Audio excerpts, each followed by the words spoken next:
Então, hoje a gente vai olhar sobre Python, essa linguagem de programação vista, né, em vários e vários lugares, principalmente no nosso curso de informática, se vocês quiserem fazer no IF. Começando, a gente tem a variável, que na linguagem de programação é um dos pontos mais importantes e mais simples que a gente sempre vai ver. A variável é um espaço reservado para armazenar dados que podem ser do tipo string, ou seja, string corresponde ao texto, int, ou seja, é um número inteiro, float, que é um número quebrado, vamos dizer 2,1, 2,2, um número que é um número quebrado, e bom, como o próprio nome já fala, ela varia, então consegue ser um valor ou até mesmo alterar o valor que há nela. Então vamos dizer que é uma variável A. Então eu posso colocar dentro dela um número, eu posso trocar por um texto, mas aí tudo depende do que você for fazer no código, o que o código vai pedindo. Essa é uma variável. Então no caso, a gente tem como pegar essas variáveis e efetuar com elas algumas operações. E para isso a gente utiliza operadores, no caso, né? Vamos dizer, para fazer uma conta matemática, fazer uma comparação. Então, ó, os operadores têm os aritméticos e os lógicos. Os aritméticos é para matemática, vamos dizer assim, né? E os comparativos também, os operadores comparativos. Então, nos aritméticos, a gente tem a barra, que ela simboliza como o sinal de dividido na matemática. A gente tem um asterístico, que é representado como o sinal de vezes. A gente tem o mais e o menos, que representa respectivamente mais e menos, né? A gente tem também dois asterísticos, corresponde à potência de 2 no caso, né? Igual, recebe, então sempre vai ser, se tiver uma letra igual, então vai ser falando, aquela letra recebe o que tiver na frente do espaço. E dois iguais que correspondem ao igual, tipo, se a gente quer fazer uma conta matemática, no caso 2 mais 2, para você pegar o resultado, você fazer uma condição com esse resultado, você tem que usar os dois iguais. Porque um só igual corresponde a recebe, no caso. Tal variável recebe tal número.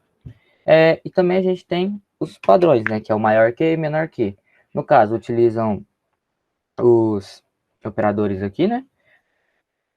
Como esse daqui, o maior que e o menor que. A gente tem o menor igual, que aí coloca o igual na frente, e o maior igual, que coloca o igual na frente.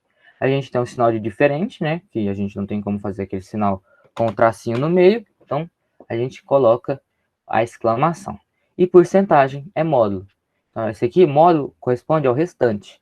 Então, se na divisão ela for quebrada, ele vai pegar o restante, que é o módulo.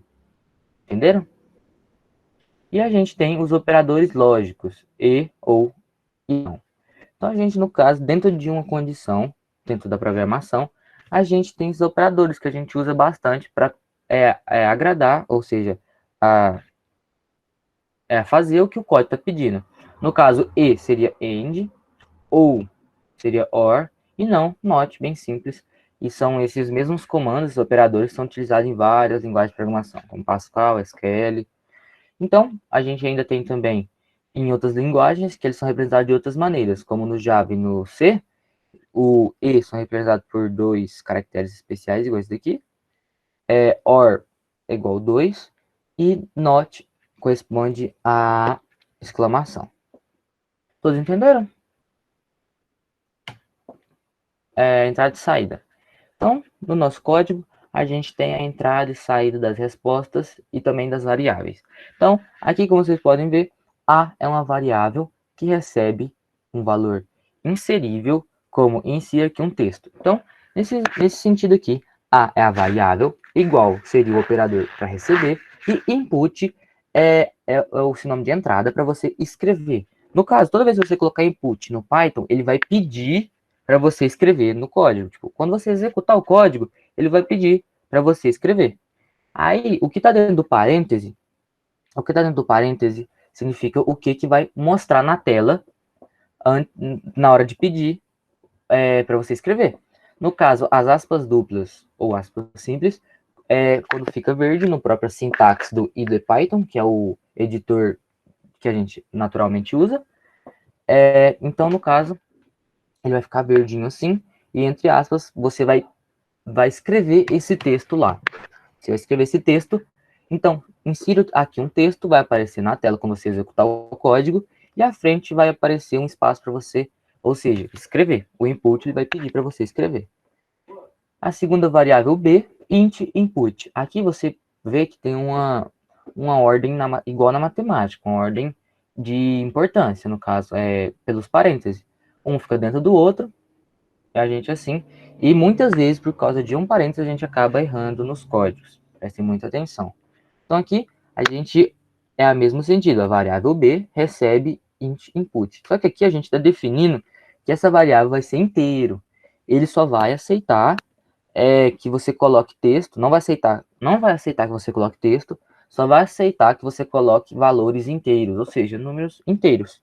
Então, insira aqui números inteiros. Se você colocar outro valor, um valor quebrado, ou um texto, ele não vai aceitar. Porque você está definindo que essa variável vai aceitar apenas números inteiros. E a saída, geralmente, ela é feita por print, também há outras maneiras. Print, que é, no caso, print é literalmente print na tela. Se dá um print, ele vai escrever na tela.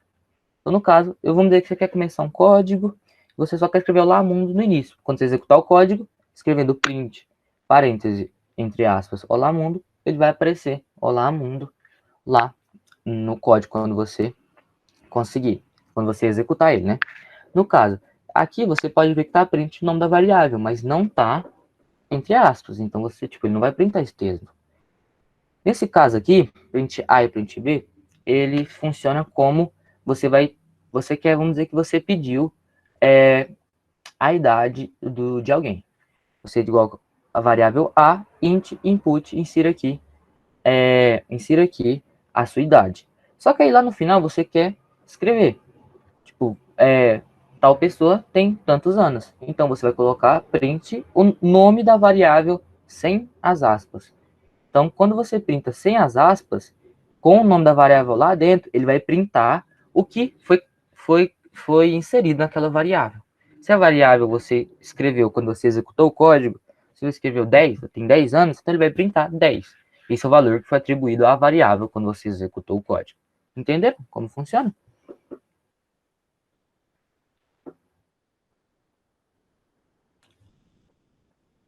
Agora, além disso, a gente tem as estruturas de repetições, ou a estrutura de condição. Essas aqui são as condições que vocês vão usar de forma espontânea, uma das mais simples que vocês poderão usar. Por repetição, if, elif e else. If é uma estrutura de condição que avalia alguma condição imposta pelo programador. Então, o if é aquele famoso se. Se algo for acontecer, então isso vai acontecer. Então, no caso, no mesmo exemplo, se uma pessoa tem mais de 18 anos, então ela vai ser de maior. Se não, vai ser de menor. Então, no caso, o if é onde você vai colocar uma condição para avaliar se algo é verdade ou não. Elif é utilizado quando há duas ou mais condições usando após o if. Significa se não, ou seja, se a primeira condição não for verdadeira, ele tenta a segunda com outra condição diferente. Então, vamos imaginar aqui um exemplo. Vamos imaginar aqui. Vamos dizer que você quer, vamos dizer que a gente tem as aulas da UBI. Você vai primeiro. Se a aula da UBI, começamos com if, né? Se a aula da UBI for, vamos dizer, hoje é dia 23. Se a aula da UBI, se dia 23 for segunda-feira, terá aula da UBI. Vamos dizer que coloca dia 23, 24 e 25. Então, eu tenho 3 dias e eu quero conferir se esses dias algum deles é segunda. Então, primeira condição, if. Se dia 23 é segunda, então terá aula da UBI. Só que aí, eu ainda tenho mais 2 dias. Eu não posso generalizar e colocar um se não. Então, a gente vai colocar um elif, que no caso, se não for aquela for verdade, se aquela não for verdade, ela vai pular para a próxima condição. Então, se não, se não, então no caso, if, um elif, então se dia 24 for segunda, então vai ter aula da UBI. Como o terceiro pode ser como o else, que é quando nenhuma das condições são verdadeiras. Então, o else, ele joga tudo que tiver fora dessa condição, vai ser ele. Então, se não for segunda-feira, então não vai ter aula da UBI. Então pronto. Só que aí, o elif, ele é sempre usado quando já o if foi usado alguma vez sequencialmente. Quando tem mais de duas condições, duas ou mais condições. E o else pode ser usado depois do if, né? Como se não, para tudo que estiver fora daquela condição será falso. Ok, então a gente vem agora para as estruturas de repetições, for e while.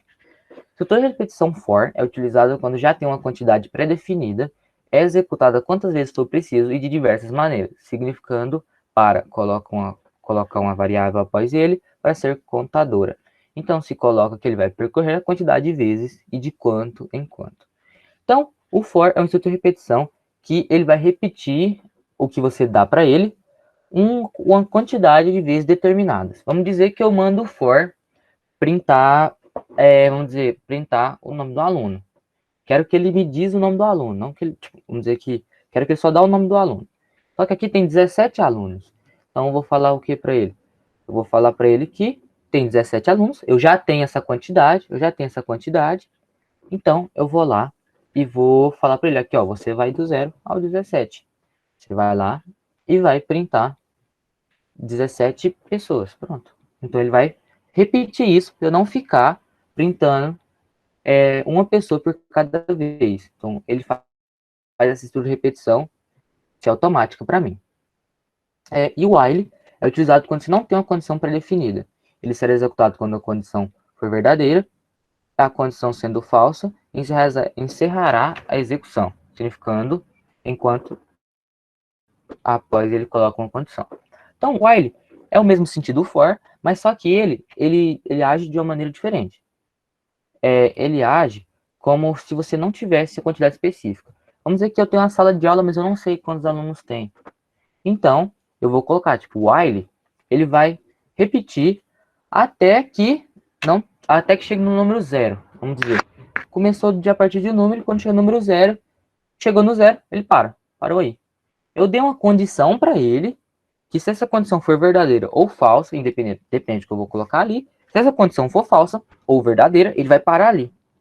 Ele vai correr, não importa se é 1000, se é 2000, ele vai correr quantas vezes ele precisa, repetindo, até que essa condição for verdadeira. Se a condição não for atingida, ele vai continuar repetindo. Quando essa condição for atingida, vai parar ali. Pronto. Então a gente tem o for, que ele tem uma quantidade de repetição pré-definida, você já sabe quanto você tem que repetir, e o while que você dá uma condição, para quando essa condição for atingida, ele parar de executar. Ok? Yo, I ain't here for the money, I ain't here for